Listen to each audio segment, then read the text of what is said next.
চট্টগ্রামের লোয়াগাড়া উপজেলার পুটিবিলা ইউনিয়নের জিএম শিকদার ফারাত ওনিফুর জন্য অসহায় পরিবারলরে লোয়াগাড়া প্রবাসী মানবিক ফাউন্ডেশনের উপদেষ্টা ফয়েজ চৌধুরীর সার্বিক সহযোগিতায় নগদ অর্থ এবং ডেউটিন দিয়া হয়। মেয়ার 5 তারিখ সকাল 11টায় ক্ষতিগ্রস্ত পরিবারের সদস্যদের অর্থ এসব সহায়তা তুলে দিয়ে সংগঠনের নেতৃবৃন্দ।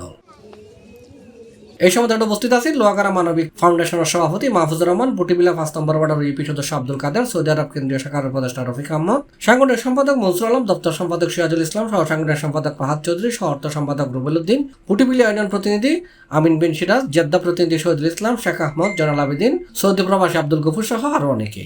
এই সময় উপস্থিত নেতৃবৃন্দ হই মিডিয়া দেখান প্রচার দেখি এই যে তাঁতিপাড়ার প্রত্যন্ত অঞ্চলের মধ্যে এখন গড় দুর্বৃত্ত করে রাতে আধার ফুরে দিয়ে ইয়ান সাইবার লাইন আরা এসে আয়ের আরা হৃদয় আসলে নাড়া দিয়ে, যার কারণে আর এই যে প্রবাসী ভাই অকল এবং যারা আর অর্থ সহায়তা দিয়ে সহযোগিতা করে তারা এর আরা সরজমিনে এসেছিলাম। আয়ের আরা হৃদয় আসলে নাড়া দিয়ে আরা খুব কষ্ট লেগে আয়ে ওর আরা নগদ অর্থ এবং টেন দিয়ে সহযোগিতা করি। আজি আর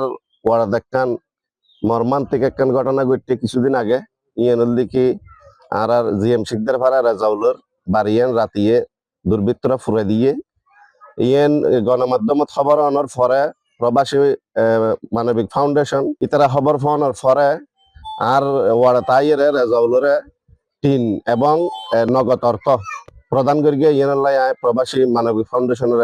অসংখ্য ধন্যবাদ এবং কৃতজ্ঞতা জ্ঞাপন করি। লোয়াগাড়া প্রবাসী মানবিক ফাউন্ডেশন আরা জড়িত আছি, নিজে আরা গর্ব করি, কারণ আর তো সামর্থ্য নেই আমি 50,000 টাকা হলিকার অনুদান দিবে 500-1000 দিয়ে 2 লাখ 3 লাখ টাকা এমন ইবা যারা অসহায় মানুষের হাজে ব্যবহার করতে ইয়ে নারা নিজের দৈন্য মনে করি। C+ TV, Chittagong.